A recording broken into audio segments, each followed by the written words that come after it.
Hunting is not easy. It never has been. It takes dedication, motivation, a lot of patience, and quality gear. If you manage a food plot, put up stands, or need just one more game camera, we can help at MidwayUSA.com. We opened our doors in 1977 and continue to put customers first by offering super fast, same-day shipping. For just about everything for the outdoors, go to MidwayUSA.com. When the holidays start to feel a bit repetitive, reach for a Sprite Winter Spiced Cranberry and put your twist on tradition. A bold cranberry and winter spice flavor fusion, Sprite Winter Spiced Cranberry is a refreshing way to shake things up this sipping season.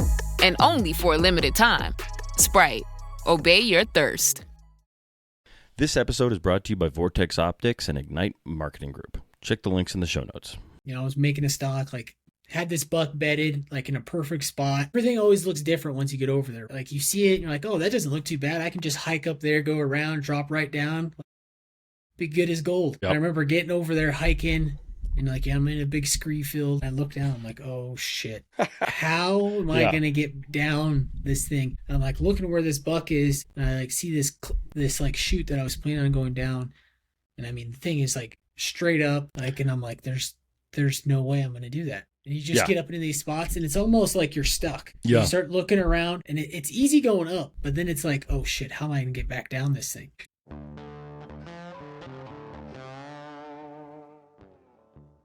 Howdy, folks, and welcome to the Hunting Stories Podcast. We got another great episode for you today, and I almost have my voice back, so that's exciting. But today we're actually connecting with Chris Neville. Chris is an avid hunter. He's been doing it his whole life. Picked it up basically on his own with his brother at the age of 12, which is pretty cool. But he is co-founder of RoughRidge Stove Company. They're making a backcountry stove specifically for hunters. It's not a stove made for campers that hunters are having to figure out how to work with. It is a hunter-made product here from the United States. So I hope you guys enjoyed this episode. He's got some great stories from hunting in Iowa to Alaska to Colorado. We go all over the place. So I want to thank Chris for coming on the podcast. I want to thank you listeners for tuning in. Now let's just go ahead and kick this thing off and let Chris tell you some of his stories. Thank you.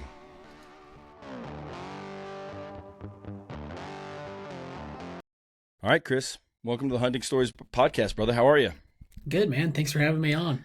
Yeah, I'm excited to have you here. I've been watching you guys kind of bubble up from the earth with this new product, and I'm like, man, what you guys are doing is something that makes sense to me because I've had plenty of trouble. I'm getting ahead of ourselves here, though. Why don't we do this, Chris? Why don't you introduce yourself so that people know who they're hearing some stories from today and kind of what you're up to and your background with hunting? Perfect. Yeah. So my name's Chris Neville. I'm co-founder of RoughRidge Stove Co. So it's a brand new backcountry hunting camp kitchen that my brother and I are making.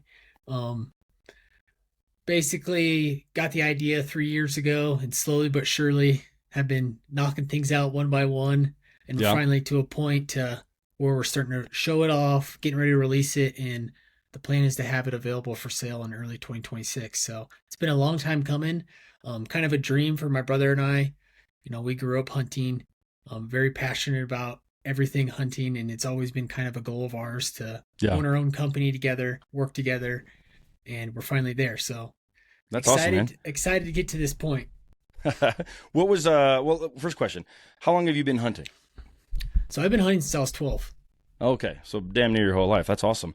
And then when it came to the company, what was harder for you? And normally we don't do this, we just talk stories, but I'm curious, was it the product development or was it the business side and getting all of the business things going that was the more difficult thing? Because I think a lot of people want to get into the outdoor industry with a product, but a lot of people kind of are overwhelmed by the whole process. Yeah, so as far as design and what we wanted out of a product, my brother and I pretty much knew exactly what we wanted. We've been doing this for a long time, a lot of backcountry hunting. We've used a lot of gear. We know what we like, we know what we don't like. So from that aspect, it was pretty easy to figure out what our product was going to look like, how it was going to function. But what I always tell people, everyone can have a good idea. That's in my opinion, it's not that hard to have a good idea. The hardest part is, how are you going to build that thing? How are you going to make that thing? And that was really what was the hardest part. So we're doing something that had never been done before in a lot of different aspects of our product. So that required us to find manufacturers who could actually make this thing. And Yeah. basically it was just going down the line of different manufacturers. A lot of people telling us, no, they can't make it. No, we can't make that. Till you finally find someone who is able to produce and make exactly what you're wanting out of a product. And that's the hardest part. And that's basically why it took us the longest time is, you have this idea, but then to actually put it to life and actually make it out of raw material and build it was definitely the most difficult part. Yeah. That's awesome, man. I when I saw the overview of the product, I think it seems so simple, but like you have a spot to put like your spoon.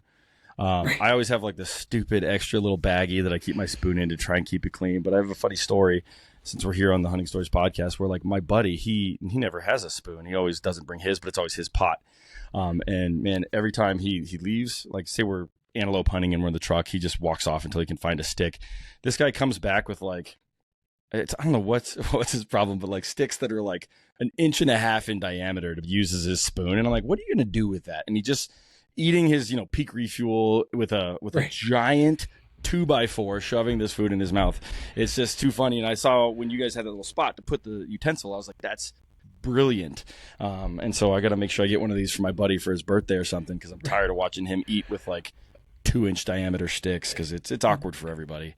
Oh yeah, that I mean, losing your spoon, like everyone has been there. If you've been on a backcountry hunt, or if you've been on any hunt where you require like a cook system, like utensils are always not to be found. You misplace them, you put them somewhere else. Yep. Definitely something that we've come across and have a lot of funny stories similar to that, of trying to figure out what the hell how you're gonna eat your freeze dried meal without a spoon, using your finger, just dump trucking it in your mouth, whatever it is. But Yep. I'll have to send you this photo. Like I said, it's the sheer diameter of the stick is what is just like unnerving. So, but we don't need to talk about that anymore. Why don't we do this, Chris? Why don't we set the stage, man? Why don't you jump into some stories? Let's hear those. And then at the end of the episode here, we'll go a little bit deeper into your product and specifically what's special about it. Gotcha. What kind of stories are you thinking? Hunting stories? Yes, sir. Yeah. Or if they are related to, food failures or whatever in the backcountry, whatever you want to tell, whatever stories you love to tell, that's what the people enjoy hearing, whether it's because you crapped yourself in the back of the woods or it was the last hunt you had, with a family member that you love, whatever it might be. If it's important to you, it's important to us. Yeah, we can, so I guess like every year, I guess probably the hunt that I look most forward to, something that I really care about, and what I try to do every single year is just like an archery elk hunt with my brother. Like that's something that we've done, for a very long time. It's kind of like our staple hunt, archery elk hunting together, wherever it may be.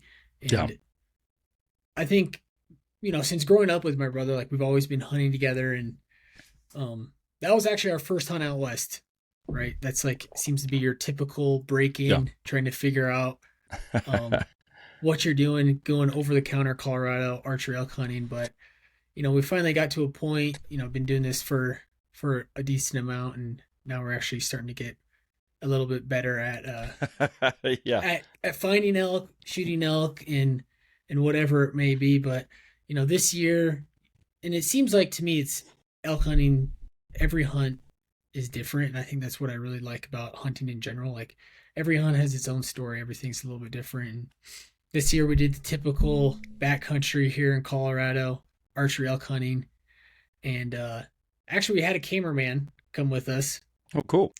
And after the first day or two, the cameraman was having some troubles. I've heard that happening plenty of times. I'm friend with Jermaine Hodge. I don't know if you know Jermaine, but he is a physical specimen, and he brings cameramen, and they're always the last one, like trying to keep up with that guy. So it's hard. You gotta get the right person, and someone who's used to like hunting would rather be hunting than filming a hunt. So it's tough to find the right guy. Yeah. So we had to, I think it was like day 2, he was having some problems, and I look at my brother, I'm like, are we going to keep doing it? Like, because we knew we had a bunch of weather coming in the next couple of days. Like it was about to be a blizzard in September. Yeah. We're trying to go about 8 miles deep into the backcountry. And more than anything, it's just like safety concern. Like I don't want to get out there and something happens. He has a panic attack.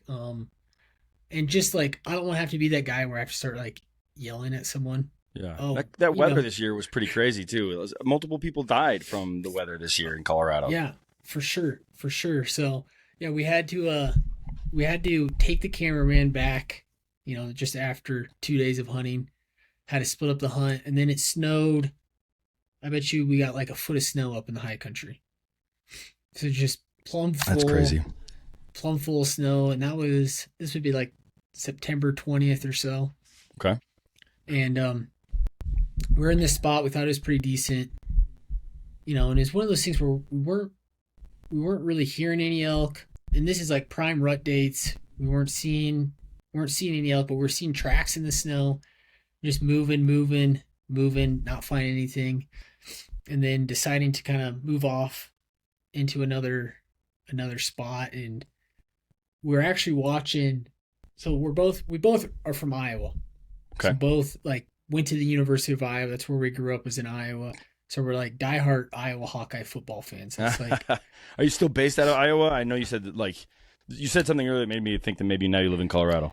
Yeah. So we live out in Fort Collins, Colorado now. But okay, cool. Yeah, we've lived out west for, I think, since we were 18 years old. Gotcha. Yes, we got out, and so we're sitting on the mountain. Fans of Tight End University. That's right. So we're sitting on the mountain, not seeing shit, like really slow. Yeah. And Iowa's playing Indiana. This year, playing Indiana. Indiana obviously is ranked number 1 in the country right now. Yeah. And super big game. And so there's no communication, right? Like I don't have any cell service. So I'm in reaching my buddy who's like another diehard football fan. Yeah. And we're sitting on this mountain, and it's basically like he's giving me play-by-play about like every single thing going on. That's a good friend. That's a good friend. Yeah. And this game was like a heartbreaker game for Iowa. So it was like back and forth, really close game, came down to the wire. And Iowa, like at the very end, ended up losing by like 3 or 4 or something like that. So like super close game. And like literally after that game ended, I put up my binoculars. There's a bull in a meadow, like 500 yards across from me, just feeding. Yeah. We get up, we sprint straight at this bull, go stalk in. I shoot him at like 55 yards, dead instantly. No way. Yeah. And then we were talking like, damn, this would have been a really awesome hunt if Iowa would have won, beat Indiana, had an awesome big upset, and we just shot a bull like 20 minutes after this game. But I guess it was also to the case of we were kind of pissed and like heartbroken, and then instantly, everything's fixed. Everything's fixed, living on a high, adrenaline rush type of thing. But yeah, so that was kind of my archery elk hunting trip this year with my brother, which that's how it always goes, right? There's always another story to tell. There's always a memory. There's always something to talk about. And it's always funny, a good time. Because, you guys put in so much work. You go so deep. Your camera guy cancels, or not cancels, but can't quite cut it. And then you're just sitting there, and a bull basically walks up on you 500 yards away. It's funny how it works out that way. With so much effort and put in just to have such an easy opportunity. Not to say easy, but have an opportunity present itself, which a lot of people would just beg for, Right, yeah. And I always say, too, for any type of hunting, like I'm in the belief of, if you keep trying your hardest, you keep grinding it out. Yeah. Even though things aren't going your way and it might seem impossible, if you keep after it long enough, like luck always finds you. Like it's for sure. It's gonna flip. Like it seems to just kind of work its way if you just keep after it long enough. Yeah, that's awesome. So the camera guy, was it physical fitness? Was it altitude? What got him? Both. I would say that more mental. Mental. Yeah, mental side of things. He hadn't been on, so he's done like a lot of like through hiking, like backpacking, but not like backcountry hunting. Yeah. Which there is definitely a difference, and I think he probably figured that out as well. Yeah. Because I think going into, he didn't think it was any different than just like through hiking. Yeah. He's like, where's the trail? Why are all these logs in our way? Right. And it's not like, oh, we're going to sleep in this morning, or, like you get up early every single morning if you like it or not. Like this isn't I feel like through hiking and stuff like that is more like leisure. Like you do things when you want it, when it feels good, Yeah. when you're relaxed. Like you're not forced to do anything. Yeah. But on Yeah. a hunt, like if you want to be successful, there's like certain things that you have to do, whether you Yeah. like it or not, whether it's uncomfortable, comfortable, like you have to do these things in order to be successful. And I think just like early on, seeing how hard it was in just like one day, and I think it was like the mindset of, I think he was kind of looking ahead, like, oh God, can I do this for 10 more days? Yeah. And there's Can something I, about can elk I hunting. hang? Yeah. Yeah, the fact that you said it was more of a mental roadblock for him, like a bad mindset it's infectious. It can get everybody, man. So like you guys are putting in your work for what is basically your Super Bowl, right? It's the most important thing you guys wait for all year long, and now all of a sudden you got some negative attitude coming at you. It can put a damper on the whole thing pretty quick. So I'm glad you guys were able to fix that situation because it could have gone the other way. Yeah, and I've been doing this for a while. I've done a lot of filmed hunts, produced a lot of filmed hunts for companies and stuff. And that's always like one thing, the cameraman, like if it's not going to work, like you're better off just like cutting your ties early on, so you don't have to run into any problems down the road. That's funny. So was it a Colorado guy, some backcountry hiker? Colorado. Yeah, and we were like this stuff we're doing this year is all for RoughRidge, so coming out. Okay. Should be coming out like this summer. We have like 3 films that we're making. Nice, man. Very cool. Very cool. Well, what else you got? Let's keep going. Next, that was a great story. I like how you tied in football. The time feels right about right. But what other stories you got for us? Let's see here. Let me think. One of my most memorable hunts, I would think, and I think this probably goes for everyone, would be that first animal that you harvest, that first kill you get. I always look back on that thinking now, like I honestly don't know how the hell that was even possible.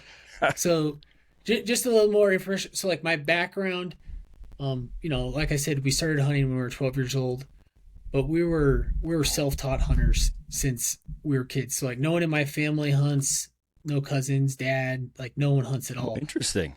That's super unique. So what was it at 12 that made you and your brother, I mean, assuming he's some age near there, what was it that was like, let's go and tackle this? Yeah, so where we grew up, we had 12 acres of hardwoods, and then it was surrounded by like 300 acres of hardwoods. And this is like in the heart of Iowa, like big whitetail country.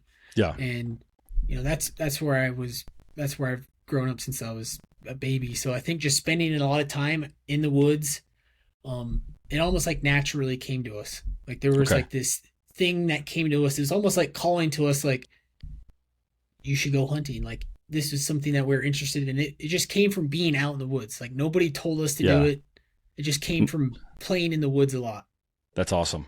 That's super cool. Did anyone in your family like go, okay, I want to be a part of this? Like this is obviously important to these boys. Like, did your dad pick it up, or an uncle or grandpa, or no? Or they're just like, they're not on, they're not in the house watching TV. That's fine. No, nothing. So my dad still has never been hunting, never That's crazy. done anything. Yeah. So I mean, like, I think the first bow he got us for Christmas. So we asked for a bow, and got our bow. And then so like in Iowa, to legally go hunting by yourself, because we weren't having anybody take us out hunting, you have to be 12 years old, have to do your hunter safety. So that's like basically the age that you can go out and hunt by yourself. Yeah. And so I remember going, so like, right, not knowing anything, having a bow, I'm setting this thing up myself. I remember going into like Sportsman's, and the idea to me, if I wanted to like harvest a deer, I needed to have the biggest broadhead that I could find. Like the biggest fixed broadhead that I could find. Just tape a chef's knife to the front of your arrow. Like I'm probably shooting, I mean, it's got to be 40 pounds, right? Like it's a youth bow, 40 pounds. I have no clue about my arrow setup. I have no clue about spine or anything. And then I'm throwing on literally the biggest broadhead that I could find, because I thought the bigger the better, the more blood, like the lethal that this thing will probably be. That's 12-year-old math. That is really solid 12-year-old math. That's 12-year-old math at its finest. And somehow I was able to figure, like, I mean, I always shot my bow a lot. You know, even when I was 12 years old, I liked shooting my bow, even probably not a very good shot. And I was actually shooting with my fingers with a compound bow. So I didn't have a release. I was shooting with my fingers. And I went out, we were setting up tree stands. And like the way we were setting up tree stands is we'd have like a ladder, like a painter's ladder. We'd put it up against the tree and just have, I think the stands back then were just like a platform, like no seats, just like a single platform that you'd strap onto the tree and stand in this thing. So that I don't think we weren't even wearing safety harnesses. Like I wasn't wearing a safety harness, nothing. It's just like pure oblivious to. What's funny is I can see like a 12-year-old doing this and thinking you're like 30, 40 feet up this tree, but realistically you're like 3.5 feet up with your little stand. But that's pretty awesome, man. That's cool that at 12 you and your brother were out there like just getting it done and just making it happen. I don't know if I know many kids right now that would have that same kind of attitude. Yeah, and we were always filming our stuff. So like we were always filming it. So we have video, you know, that's cool. Kids filming our hunts, filming the stuff. Yeah. And actually, so it was funny because so the first year I went out when I was 12 years old, I was able to harvest a deer, tiny little buck. I remember I shot it and I thought it was like a little bit back. Then I went back and like waited overnight for it. And I had one of my buddies from school come out and we went and found it the next morning, like only ran like 50 yards. Yeah. But super excited. And just like looking back now, just understanding, you know, how hard it is to be successful and like all the knowledge that I have now and the experience and still being, you know, pretty tough to be successful. Like I always say that like that first deer that I shot when I was 12 years old was like for achievement, for like what I knew and my experience level to be able to do that. Like I have no clue how that was even possible. Yeah. That'd be lucky than good, but that's awesome. That's man. right. Yeah. So that's really how my brothers and I passion started, you know, at 12 years old. We're always filming our hunts. Okay. And, you know, we wanted to be on the Outdoor Channel. Like that was back in the day when you're watching DVDs, Primos, Outdoor Channel. Like that was the big thing in the hunting industry at the time. And like, that was always our goal, was like trying to be in the Outdoor Channel type of thing. So we were just filming our hunts all the time. So is your brother older, younger? What's the age gap? Yeah, so he's 3 years older than me. Okay. So when he turned 12, were you out there with him, or was he out there by himself? Yeah. So I was out there with him, filming his hunts. Okay. I remember the first deer he shot, we were in like a double set, and I was in the tree with him when he shot his deer. That's cool. Which is pretty cool. Yeah. Yeah, we're always hanging out in the same trees together. That's amazing, man. That's also cool that he had success. Like it wasn't just like you showed up at 12 and little brother just got it done when he'd been trying for years. So I'm glad he had a couple of deer under his belt. Yeah. Yeah, no, it was, and then like, I mean, it is definitely type of, you know, competition. Like you want to be successful. You wanted to shoot a bigger deer than your brother. Yeah. That type of thing. So my parents still own that exact same property. Okay. And the funny thing is, so like the stand that I shot that buck when I was 12 years old. So we're hunting. It's probably like 6 acres of woods, and it's just one of those areas that's like the perfect spot for the rut. Oh, like really? I've shot 5 or 6, you know, big bucks out of this same spot every time. And so that's like crazy. I went back, you know, I now have to apply for Iowa. It takes me a little bit longer to draw a tag since Iowa's kind of tough on non-residents. But when I do draw a tag, like I go back and I hunt the same 6 acres that I hunted when I was 12 years old and shoot big deer out of the same exact spot.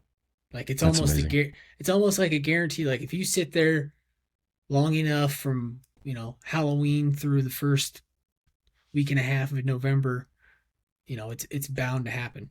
Yeah. That's pretty cool. So your parents live on the property, or they just own the property? And they live on the property. Yeah, so like most of my I can see my house from my tree stand. That's cool. What was it that brought you guys Iowa is, a lot of people consider the mecca of whitetail. So like, what was it for you guys that were like, we're out of here, we're leaving, whether it was Colorado your next destination or not? But what had you guys leaving? Was it just the chasing elk? I think just the adventure, like the sense of adventure and being in like these extreme wild places that you can find in the mountains. You know, when we were little, we were always pretending to be mountain men, like playing in our woods, like pretending that this was like some remote place and we're doing these remote things. So I think it was always like in the back of our head, like this adventure just being a lot bigger out west. And then I think too, just like the opportunity, the public land, the different species, like you're able to hunt from August to November, have like an extended season. You weren't just limited to, you know, your one buck tag that you get a year. Yeah. And I think just doing that and just wanting to go out west, and that was kind of what we did. We did the first hunt. I think we were in college and went out west, did your over the counter archery elk hunt, not knowing what the hell we're doing. That's awesome. Just showing up, making mistakes, and figuring it out, man. Yeah, that's the right way to do it. That's what I always tell people. People always ask, like, you know, how do you become a better elk hunter? How do you become a better mule deer hunter? I mean, there's no like fast track to it. I think. I mean, there's definitely days in the woods. That's it. Yeah, there's definitely things that can help with the learning curve, and there's definitely a lot of resources out there nowadays. But more than anything, you have to go out there and get your reps. You have to go out there and get your experience. You have to go learn from your mistakes. And the only way you can do that is by going out there and trying. That's the best way you can figure it out. Yeah, and you got to figure out your style, right? Like, there's so many different ways of hunting elk. Some guys are spot and stock. They're going to glass all day, find that elk, attack. Other guys are just going to run and gun and call and make noise. And, you know, it's different strokes, different folks. My hunting buddy, he can glass all day. I just can't do it. I don't know what it is. I don't have the patience.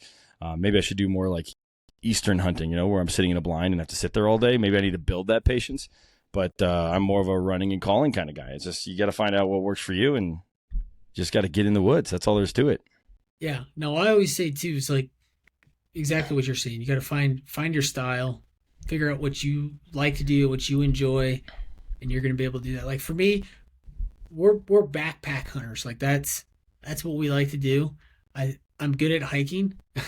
It's like one of my strengths. It's like I'm much better at hiking than I am like sitting in the truck and finding animals. Like if I know if I can just hike further than most people, I seem to have more success. So that's usually kind of a strength that I try to play in when I'm scouting areas, finding areas. Like I want to find spots that I can get away from people and hike, because that's just something I'm good at, unfortunately. Even though I don't necessarily like it, I don't like hiking my ass off, but I find myself doing a lot of hiking. That's awesome, man. So when you and your brother came out for your first Colorado elk hunt, did you just go straight backcountry, or did you try some other tactics first, or were you just dead set on that adventure and getting out there and going back 8 miles? Yeah, we went straight backcountry. So my brother out of college, he was living in Eagle, Colorado. Okay. So he was kind of like up in the area and had like a decent idea of areas and spots and stuff to go. Hey hunters, have you ever had one of those stories, you know, the ones that you didn't want to tell, the ones that end in failure? Yeah, I've been there. Actually, you know what? The culprit for me usually is bad optics, or worse, lack of using my optics at all. Picture this. I spot a trophy buck, or an antelope, or an elk, whatever it may be. My heart is racing, but the blurry view, or I just can't quite identify exactly what I'm looking at, it has me second guessing. Well, that's where Vortex Optics comes in. With crystal clear glass and rugged durability, Vortex gives you the confidence to take the shot. Don't let poor optics ruin your story. Make every moment count. Upgrade to Vortex and turn your hunting tales into triumphs. Visit vortexoptics.com today.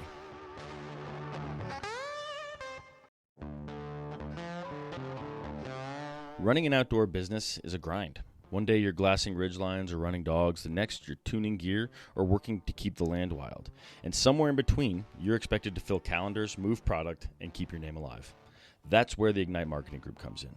They work with outfitters, gear brands, and conservation groups to tell your story the way it deserves to be told, and to put it in front of the people who live for this lifestyle. Imagine a website that doesn't just sit there but actually books hunts. Imagine campaigns that don't feel like ads but like a buddy passing along a tip. Imagine your story reaching more hunters, anglers, and outdoor enthusiasts who get it and who want it. That's what Ignite does. No gimmicks, no flash, just real growth for people who belong in the outdoors. Don't just market, ignite it. Learn more at ignitemarketinggp.com/outdoors. Oh, Hilton stay, your beds are soft and cozy. No lumpy couch, no stiff futon, no shower line at crack of dawn. Oh, Hilton stay, a holiday you're saving. When you want holiday comfort you can count on, it matters where you stay. This season, enjoy spacious, comfortable rooms and friendly service when you book with Hilton instead. Hilton for the stay. Check out. So, yeah, I think the very first elk hunt we went to a spot, literally no elk anywhere to be found. I think at the time, at the time it's like you're almost paralyzed by like what to do. Like you're always thinking about, because you didn't know what to do. Yeah. So then when it came to this time to like make decisions, like I don't know, I think it's like almost paralyzing for a lot of like new hunters going out west because you just don't know what to do. You don't know to screw up the opportunity. Yeah, you don't know what the next move is. You don't know where to go. You don't know what to do. And that was kind of basically the hunt. And we actually did finally get on elk like towards the end of the trip, and we were on like a big herd, and somehow we did like one cow call, and one broke off like just a raghorn bull, and I was sitting behind this pine tree, and this thing comes running. I'm not kidding you, dead to the tree, like. I'm like 2 feet from this bull. I go to pull back my bow. I hit my release and my arrow just goes bloop. Oh no. Just like one foot out and in front of me, just so like right while you were drawing back, you hit the yeah. Oh gosh. Oh, yeah. That's crazy. But, yeah, I'm assuming he just spooked and ran out of there and you did not get another shot. Yeah. For sure. Yep. Yeah, he was gone after that. But again, I mean that's the name of the game. You got to go out there, do those experiences, learn from it. For sure. Haven't made that mistake again, because that kind of stuff will stick with you. That'll make you real angry. Yeah, I say it on this podcast all the time, but the best lessons are self-taught. Man, I've done all sorts of stuff where I'm like, that was stupid, and I'm not going to make those mistakes again. You know, even if I'm the only one seeing the stupid thing, I'm still going to learn from it. Yeah, and even so, like another thing on that hunt, you just don't know what kind of gear to bring. Yeah. Or which, so we were sleeping on just like your foam like pads. So like not inflatable pads, just like your 1/2 inch thick foam pads. Yeah. I remember just my back just broken. Just laying on the hard ground on these foam pads. Like we thought this is what you did on backcountry hunts, is you lay on these things. Just terrible. That's too funny. A lot of gear malfunctions for sure. Yeah. Well, let's dive into some of your backcountry hunt. Maybe you can share a story. I don't know. Did you ever have a time where you're like, oh man, that was sketchy, or something where you're like, I'm not going to do that again? I would say it seems like where I find myself on like the sketchiest situations would be like high country mule deer hunt. Okay.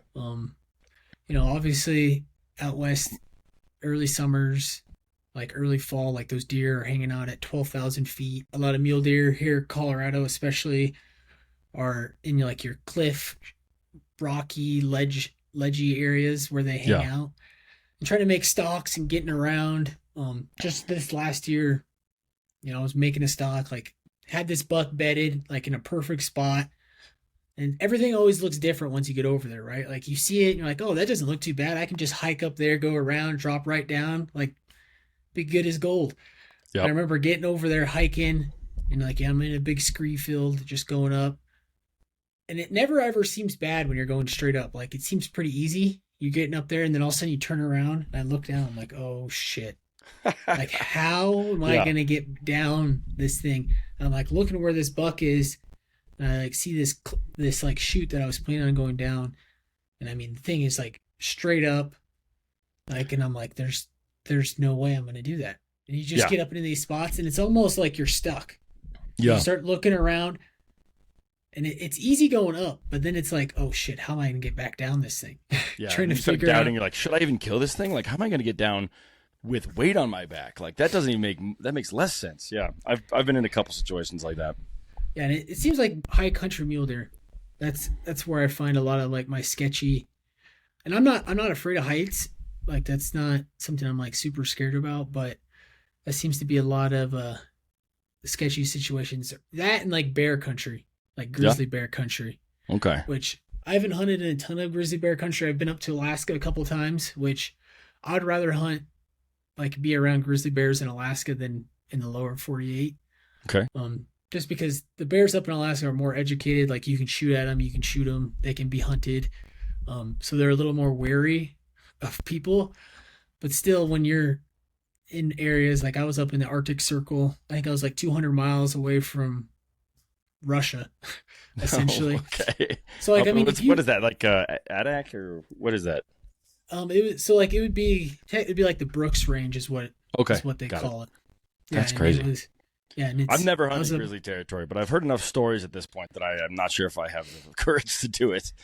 Well, Maybe I should have done it before I started asking people about all their grizzly attack stories.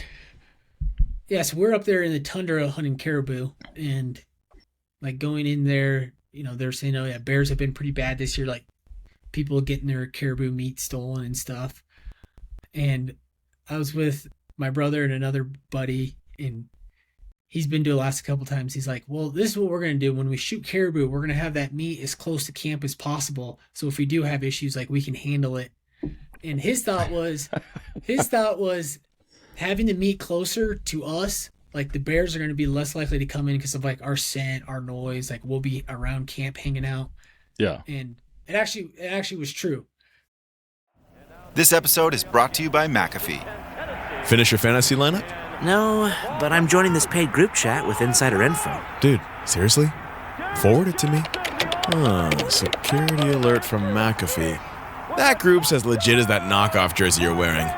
McAfee's scam detector is available in all McAfee plans for as little as $39.99 for your first year. Learn more at McAfee.com/online protection. The Who's Down in Who Newville were making their list, but some didn't know Walmart has the best brands for their gifts. What about toys? Do they have brands kids have been wanting all year? Yep, Barbie, Tony's, and Lego. Gifts that will make them all cheer. Do you mean they have all the brands I adore? They have Nintendo, Nespresso, Apple, and more. What about... So the Who answered questions from friends till they were blue. Each one listened and shouted, from Walmart? Who knew? Shop gifts from top brands for everyone on your list in the Walmart app. This episode is presented by State Farm. Having insurance isn't the same as having State Farm. It's like needing the protection of an offensive guard on the football field, but getting an elementary school crossing guard.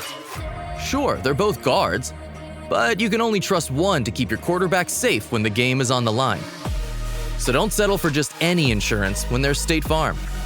Like a good neighbor, State Farm is there. Come to find out, like everyone was putting their meat, they're keeping all their meat like a mile from camp or 500 yards from camp. And a bear's like, well, this is going to be easy. Like I don't even have to deal with humans, and I just go there and take all this meat. So that was like the one thing I remember. So like we have like 3 caribou completely like chopped up, butchered, all the meat just around camp. And it'd be, early in the morning, you have to go out and take a piss, and like you won't even be thinking about it. And I just remember going out of the tent, and I'll be like in the middle of taking a pee, and just be like, oh shit, I sure hope there's not a grizzly bear sitting right here. I have to look up into a grizzly bear, but no issues, thankfully. That's crazy, man. I don't know if I would have the stones to put my meat in camp. Like that's the one thing they always say don't do. But I mean, you guys walked out with more meat than everybody else. I guess it worked. That's right. Yeah. And then funny story on that trip too. So we ended up getting stranded at the very end of it. So like we shot all of our caribou, and the plane is like restricted weight once you have like a bunch of like more meat, Yeah.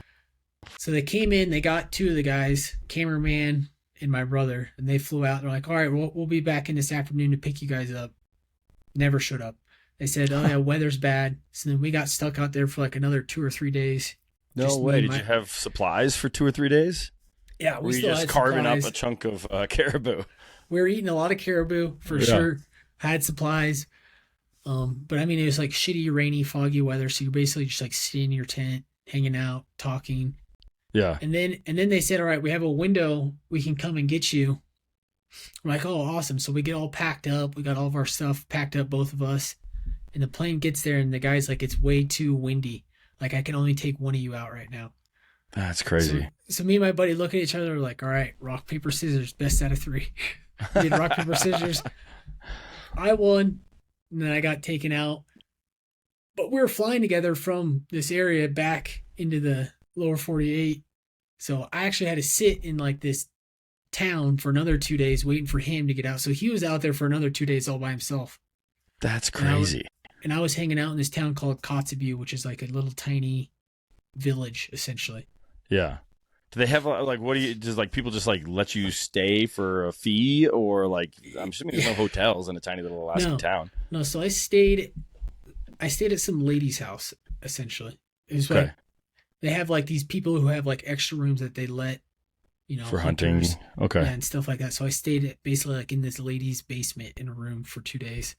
Yeah. And then, I mean, there's nothing to do. Like, yeah. And there's not really any restaurants, none of this type of stuff. They have like strict restrictions on, drinking and getting alcohol. So like you couldn't go out and like get a beer or something.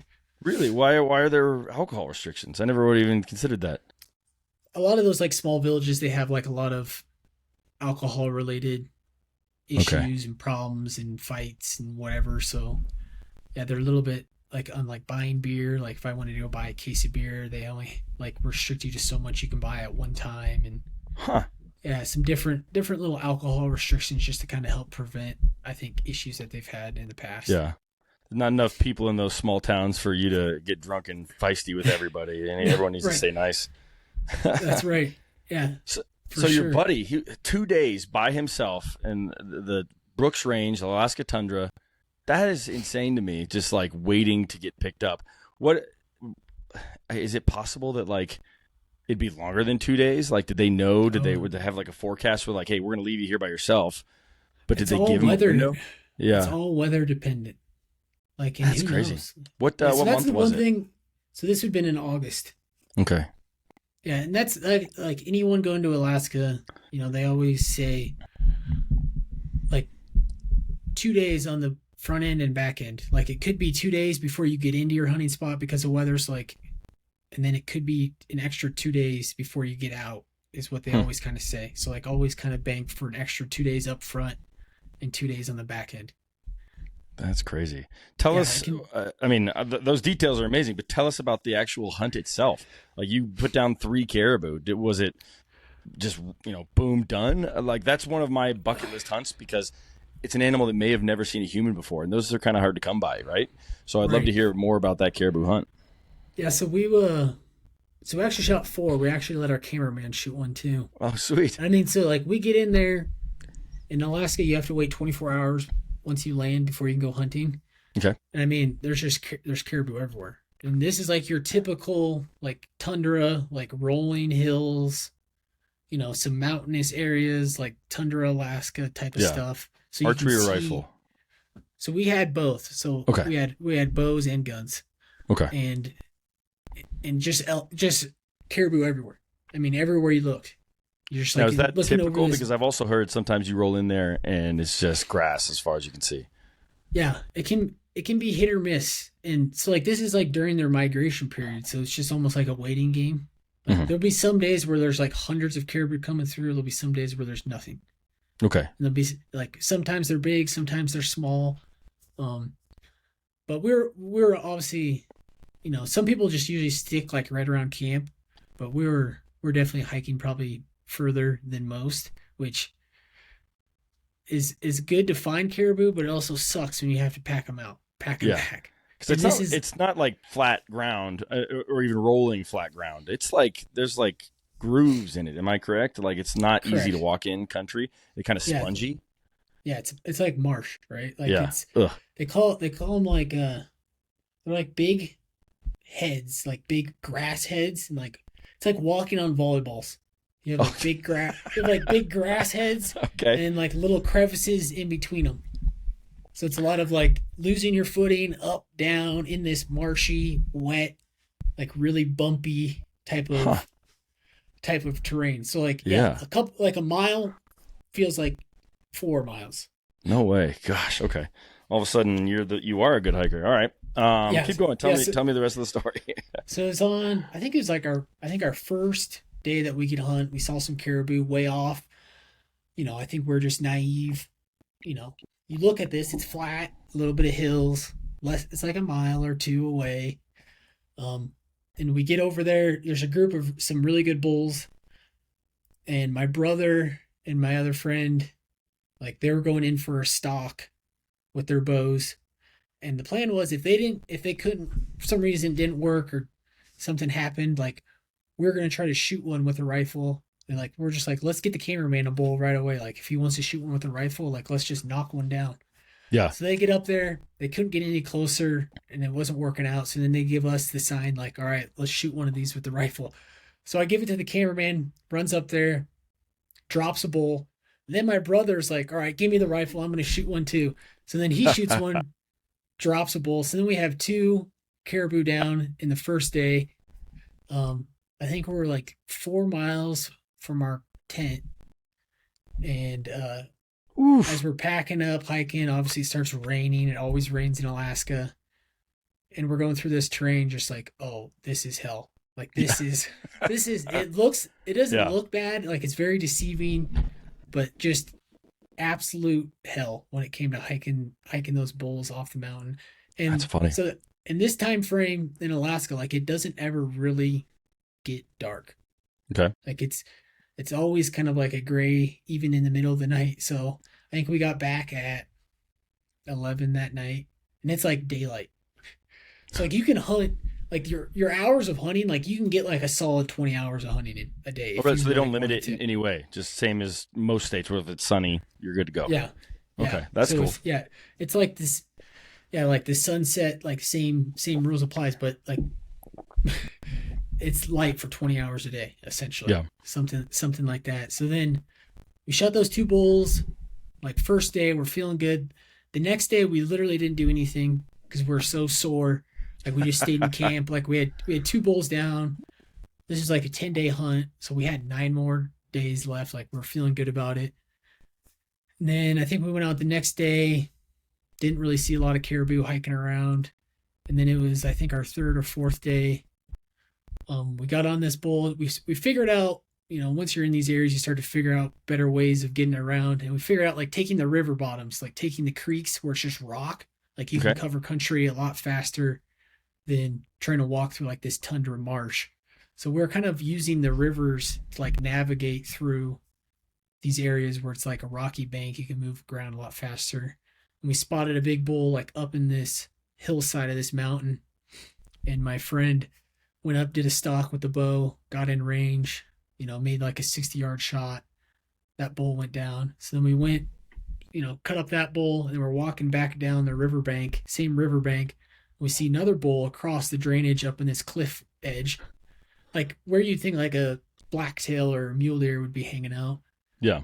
So then I went up, made a stalk, it was like a typical, like perfect area for a stalk when it comes to archery hunting, and was able to get a shot him at 55 yards, shot that caribou. So then we had 2 caribou down again. We were finding ourselves in the same, like every time we went out, it was like 2 caribou. And we actually left mine because we already had our packs full of meat. So we just gutted my caribou, left it there overnight, and hiked all the way up. We had like this big, of course, our camp spot was like on top of this mountain. So we always had to hike up every single time we went back.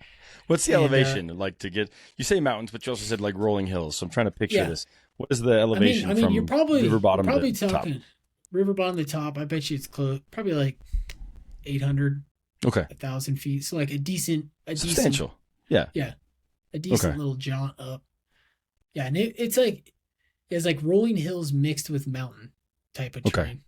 Got it. Yeah. You say you're seeing caribou everywhere, and you did say that people were having a lot of problem with bears. Were you seeing a lot of bears, or was it just kind of like you heard about them but you weren't seeing them? No, we saw grizzly every single day, and then then after we kill, we see them on the kill sites. They definitely hit the kills. Okay. And then so we gutted my bull, and luckily no grizzly bears got to that, and it was like whatever 10 at night. We were back there early in the morning, so it wasn't there for long. Okay. But no grizzly bears on that, and we're able to get that one off the mountain. But yeah, that's crazy. We didn't have any grizzly bears like charge, no close grizzly bear encounters. We always saw them from like a far distance. Gotcha. Did you see any other hunters while you're out there? No other hunters. That's nice. That's super cool. That's an experience that I like yearn for. I don't know when I'll get around to it, but it's something I want to do. Yeah. So we flew out with, so like how a lot of these, it's like just finding like flight carrier outfitters that can like take you out into these spots, and like they kind of have like these spots that they take hunters, which I'm sure like they make sure everyone's kind of spread out into in these different spots. But okay. Yeah, it's definitely, and I always say like once you go to Alaska, like you're always gonna want to go back. Like there's always, it doesn't, as far as like adventure and just like you're saying, finding animals that maybe have never seen humans before, like stuff like that. Like you're in like true remote places. So that's cool, like man. the one cool thing about it. And it always, like I'm always trying to figure out how to get back to Alaska. Like always. We'll have to plan a trip, man. We'll plan a trip. That's right. When they fly in, do they land on the volleyballs, or like what are they aiming for as far as like a landing strip? Yeah, so it's like you're in a tiny little bush plane where they're made for, they have big giant tires that are made to like kind of land on a riverbank, these type of areas. All they need is just like a little flat stretch. I don't know exactly like how long it needs to be, but they just need a long enough stretch to where they can land and then to be able to take off. Gotcha. Okay. That's cool, man. Thanks for sharing that story. I know we're running low on time. I want to ask for one particular story. If you have it, you may not, but that is like, did you have some kind of catastrophic cook system fail where you and your brother were like, we are going to fix this problem? Is there a story in mind, or is it just a compilation of a bunch of little stories where you're like, this always sucks a little bit, let's fix it? I just wanted to ask to see if you have a story that fits specifically into, RoughRidge. Right. Yeah. So I would say it's probably like a combination of, years of having issues in different types of hunts, whether that be cold weather, high altitude, wind. I think that's the one thing that's different about hunting than camping or general hiking. It's just the vast conditions that we find ourselves in. Like sunny, cold, windy, rainy, snowy. Hail. Yep. Yeah. Like you're in a lot more vast conditions. So like for things to fail, it definitely shows up just because you can see it all. And basically it came from, so like, we started off first time we went backcountry hunting, you got like yourself a jet boil, because that was kind of like what everyone did. And then as we got more serious into, more lightweight, weight conscious, kind of paying more attention to gear and why things matter, that's when we kind of broke off from that and started just kind of like Frankensteining our own setup. So we're trying to piece together what we thought would work best for what we needed on backcountry hunts, like to handle all these different situations, still be lightweight, packable. And the only way you could do that at the time was you were buying a stove from this company, a sport from this company, a pot from this company, and trying to like find the best features out of this stove, out of this pot, and trying to like piece them together. And nothing ever obviously fit and worked perfectly together because it's from a bunch of different brands. Yeah. And that's kind of like where the headache and the problem that we saw came from. It's just years of, different hunts, things breaking, things not working, trying to piece things together, just kind of having these same issues over and over again to where we decided like, why don't we just make our own cook system that's actually what we need and everything that we want when it comes to backcountry hunting. Yeah. Let me ask you, when you go out with your brother, do you each have your own cook system, or do you just usually, because you are going pretty deep and you're going pretty light, do you just bring one for the whole group? Well, how do you guys handle that? Because this past season, I was like, let's divide up the gear so we're not duplicating all this stuff. And then I ended up not having a stove, and then I ended up going off by myself and being like, damn it, why don't I have a stove? Partly because I have a jet boil and it's huge and it weighs too much and I don't like bringing it around. But I wanted to see about you guys with your experience in the backcountry.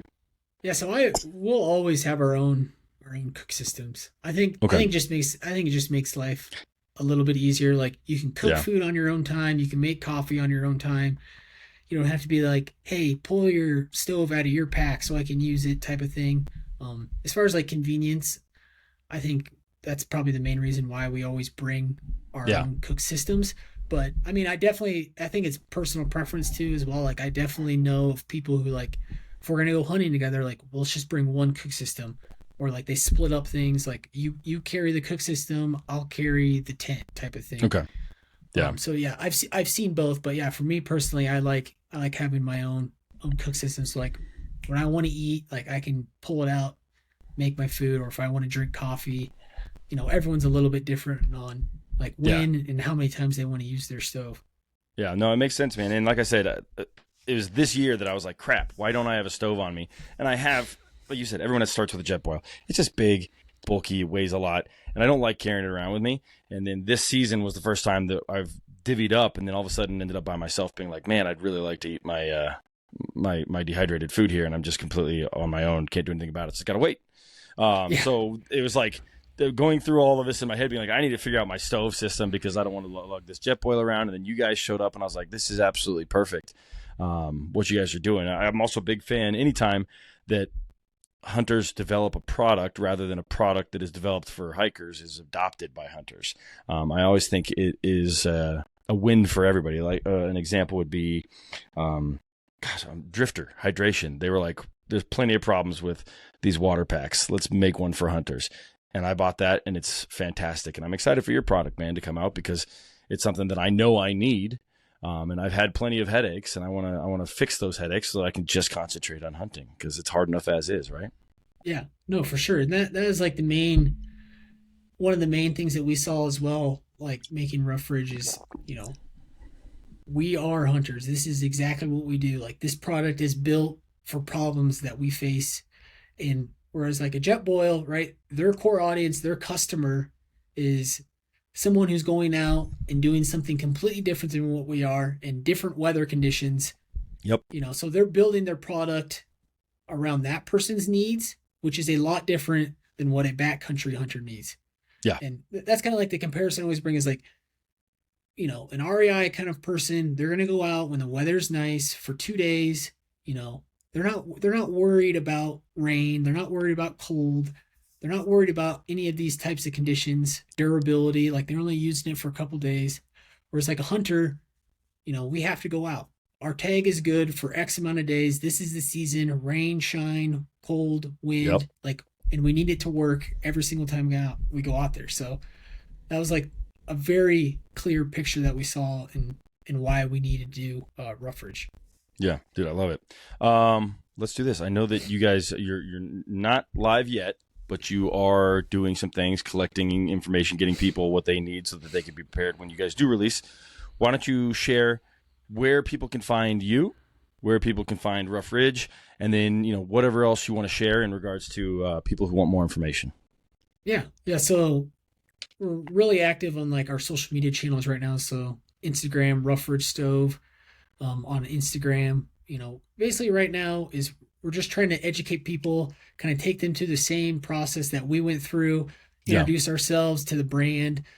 At the end of the day, like we're no different than any other backcountry hunter. Like this is what we love to do.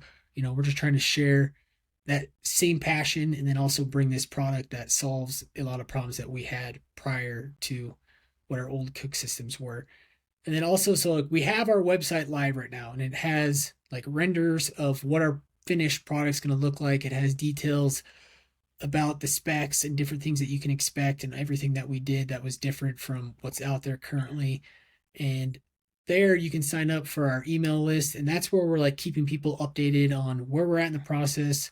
We're also telling our story, walking through like what we went through in building this product, what it means to us, who we are, my brother and I, like where we came from, that type of stuff. So that email list just kind of keeps people up to date on, where the product is, where we're going, kind of what our vision is and that type of stuff. So you can find that on our website, which is RoughRidgeStove.com.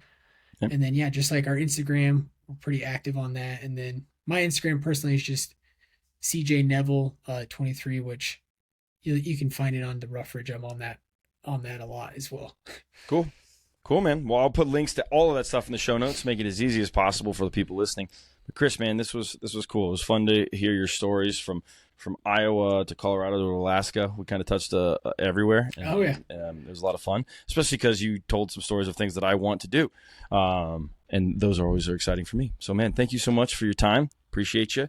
To listeners, make sure you check out, RoughRidge and the links that we have in the show notes, man. I'm excited to see where this product goes, man. It's super cool. Awesome. Thanks, man. I appreciate the time. Of course, brother. Thank you.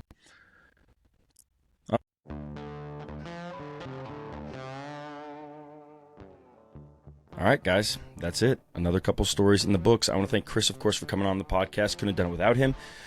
You guys, please check out RoughRidge Stove Co. Go and register for their pre-release. Get on their email list. They're doing something really cool. I think we need more of this, where products are made for hunters and not for backpackers or hikers, etc. And then, we're figuring out how to use them for our applications. Their product is amazing. I'm excited to test it out myself when I eventually get one. But guys, thank you so much for tuning in. I hope you enjoyed the stories as much as I did. If you haven't already, follow us on YouTube. Give us a review to whatever you're listening to on right now. And guys, the most important thing of all is get out there and make some stories of your own. Thank you. Have you ever been interested in intellectual, stimulating conversations around hunting, sustainable use of wildlife, conservation from all corners of the world? If that sounds like something that's right up your alley, you need to subscribe and listen to the Origins Foundation podcast, formerly Blood Origins. Having the conversations that matter the most with vegans, vegetarians, commissioners, and people that just are curious around what sustainable use of wildlife really is. Listen to the Origins Foundation podcast. Howdy, this is Jordan from the Tacklin' Tacos Fishing Podcast. Come check us out every week as we drop episodes on Taco Tuesdays at 6 a.m. Primarily focused on bass and fish and d'oeuvres, but also we just love fishing. Muskie to cats, ocean fishing, panfish, and everything in between. Picture yourself on a week-long fishing trip and just chatting around a fire after dinner. That's Tacklin' Tacos. We talk to local guys and absolute top-level pros alike, other podcasters, YouTubers, boat makers, lure designers, and even taco restaurant owners as well. We're proud to be part of the Working Class Bow Hunter Podcast Network. TacklinTacos.com.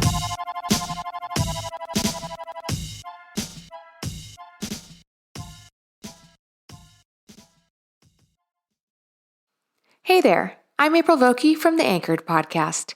Each episode, I sit down with fly fishing's most fascinating voices for real, face-to-face conversations about everything from steelhead and fly tying to travel and conservation. Come join me and discover a side of fly fishing you won't find anywhere else on Anchored with April Vokey.